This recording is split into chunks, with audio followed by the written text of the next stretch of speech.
तो एक और सीक्रेट वीडियो में आपका स्वागत है। खिराचिरो एरेटकी प्रोफेशन से ये एक डाइवर है। इन्हें समंदर की गहराई में एक मिस्टीरियस जगह दिखाई दी, लेकिन अराटकी इस बात से बेखबर थे कि उन्होंने एक्चुअली में एक सिविलाइजेशन, एक शहर की खोज की थी जिसका नाम था एटलांटिस।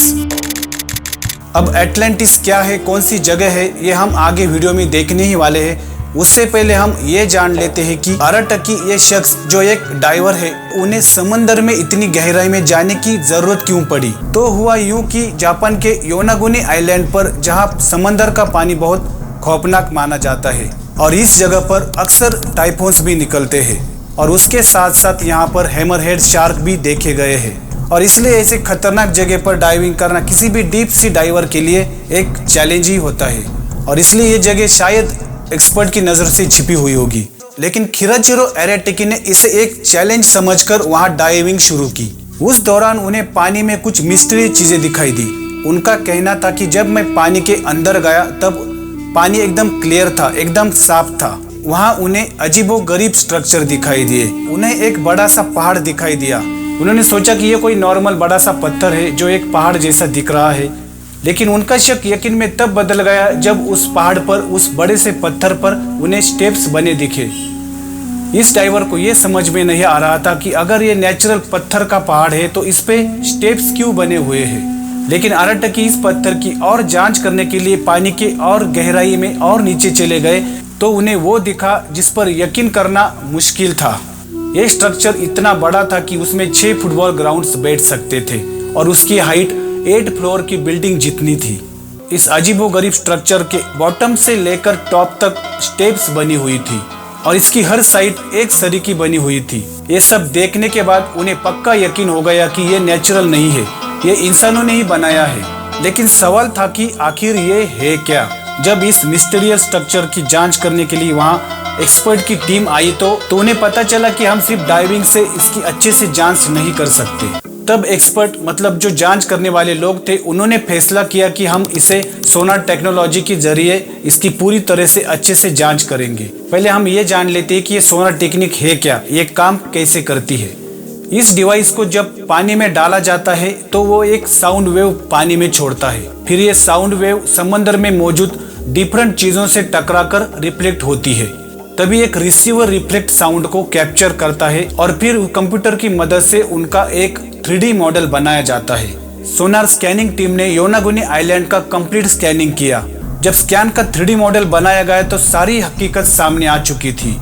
हजारों सालों के बाद इस मिस्ट्रिकल स्ट्रक्चर का लेआउट 3D मॉडल में बनाया देखा जा रहा था, और उस 3D मॉडल को देखने के बाद यकीन नहीं हो रहा था कि ये इतना बड़ा और शानदार महल है जो उस वक्त कितना खूबसूरत रहा होगा। तो अब हम 11,000 साल पीछे जाकर पूरी सिविलाइजेशन की कहानी जान लेते हैं, जो प्लेटो नाम के एक फिलोसोफर ने अपनी किताब में लिखी है। 11,000 साल पहले एक पूरे शहर को खतरनाक सुनामी डुबा देती है, जिसमें एक सिविलाइजेशन पूरी तरह से खत्म हो जाती है। ये कहानी है ऐसी सिविलाइजेशन की, ऐसे इंसानों की, जिसे हम एटलांटिस के नाम से जानते हैं। एटलांटिस की ये हैरान कर देने वाली स्टोरी एशियन ग्रीस के एक फिलोसोफर ने आज से 2000 साल पहले लिखी थी, और उस फिलोसोफर का नाम था प्लेटो। और उन्होंने अपनी किताब में लिखा है कि अटलांटिस में रहने वाले लोग खुद को गॉड समझते थे, क्योंकि उनके पास एक्स्ट्रा ऑर्डिनरी पावर थी, और ये लोग जिस आइलैंड पर रहते थे वहाँ सोना चांदी इसकी कोई कमी नहीं थी। प्लेटो ने अपनी बुक में ये भी लिखा था कि अटलांटिस में रहने वाले लोग बहुत अय्याशी थे, अपनी पावर का गलत इस्तेमाल करते थे। शायद इसी वजह से इन पर इतनी बड़ी आपदा आ गई और इनका वजूद मिट गया। 2000 साल पहले लिखी गई ये कहानी आज भी हिस्टोरिकल मिस्ट्री बन गई है। 2000 साल पहले ऐसे कई शहर हुआ करते थे जो आज समंदर के अंदर डूबे हुए हैं। लेकिन सवाल ये है कि इतना बड़ा शहर और पूरी सिविलाइजेशन अगर रातों रात गायब हुई तो वो गई कहाँ? दुनिया में वो लोकेशन कहाँ थी जहाँ ये शहर हुआ करते थे? और ये पिरामिड ऑफ इजिप्ट के बनने के 6500 साल पहले रहने वाले इन इंसानों के पास आखिर ऐसा क्या था जिसे आज भी याद किया जाता है? यही वो सवाल है जिनका जवाब तलाश करने के लिए कई साइंटिस्ट, आर्कियोलॉजिस्ट और रिसर्चर्स पिछले कई सालों से कोशिश कर रहे हैं। लेकिन रिसर्चर्स ने इस बार समंदर में जो सबूत तलाश किए हैं उसे देखकर यह कहना गलत नहीं होगा कि 11,000 साल बाद हम एटलांटिस में डूबे हुए शहर को तलाश करने में सफल हो चुके हैं। इस अमेजिंग डिस्कवरी ने पूरी दुनिया के आर्कियोलॉजिस्ट, जियोलॉजिस्ट और साइंटिस्ट को हैरान कर दिया था। हर कोई इस स्ट्रक्चर को देखने के लिए योनागुनी आइलैंड पहुंच रहे थे। एक जियोलॉजिस्ट जिनका नाम है मोसाकी किमोरा, उनके मुताबिक ये इंसानों द्वारा बनाया गया स्ट्रक्चर है। इसमें कुछ ऐसे स्ट्रक्चर भी थे जिससे साबित हो रहा कि हजारों साल पहले जब ये महल पानी के बाहर हुआ करता था तब कोई और सिविलाइजेशन इसका इस्तेमाल करती थी। इस स्ट्रक्चर के अंदर जाने के लिए एक टनल बना हुआ था। जो उस टनल का रास्ता था वो स्ट्रक्चर के उस टॉप फ्लोर पर निकलता था जहां बहुत बड़ा फ्लैट एरिया बनाया गया था। उस जगह पर कुछ चीजें ऐसी भी थी जिसे देखकर ये अंदाजा लगाया जा रहा था कि यहाँ रहने वाले लोग हजारों साल पहले भी बहुत मॉडर्न सोच रखते थे, क्योंकि यहाँ एक ट्रायंगल शेप में एक स्विमिंग पूल भी बना हुआ था। ये जगह इतनी बड़ी थी कि यहाँ हजारों लोग एक साथ खड़े रह सकते थे। योनागुनी आइलैंड के पास समंदर में पड़ा ये स्ट्रक्चर, जिसमें एंट्रेंस था, बाथरूम थे, एक स्विमिंग पूल था, तो अंदाजा ये लगाया गया कि शायद ये एक किला होगा जहाँ ये सिविलाइजेशन सुरक्षित रह सके। लेकिन इस थ्योरी को प्रूव करने के लिए कुछ सबूत भी चाहिए थे जिससे ये साबित हो सके कि यहाँ किसी दौर में इंसान रहा करते थे। इसलिए फिर से वहाँ से कुछ सैंपल लाए गए। उसमें एक चीज बहुत अजीब थी।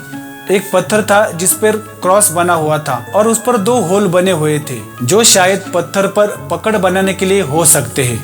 ये किला एक बड़ा सा पत्थर है जिसे बड़ी बारीकी से तराशा गया है और उसका डिजाइन एक किले जैसा बना दिया गया है। यहाँ से मिलने वाले पत्थरों से मालूम पड़ा है कि ये 8 से 10 हजार साल पुराने पत्थर है, यानी 10,000 साल पहले ये एक स्वर्ग जैसा एरिया था जहाँ इंसानों की एक ऐसी सिविलाइजेशन रहा करती थी जो एक इतिहास बन चुकी है। तो मुझे यकीन है कि ये वीडियो आपको जरूर अच्छा लगा होगा, तो इसे लाइक जरूर कर दो, चैनल को सब्सक्राइब जरूर कर दो और अपने दोस्तों में ज्यादा से ज्यादा शेयर करो।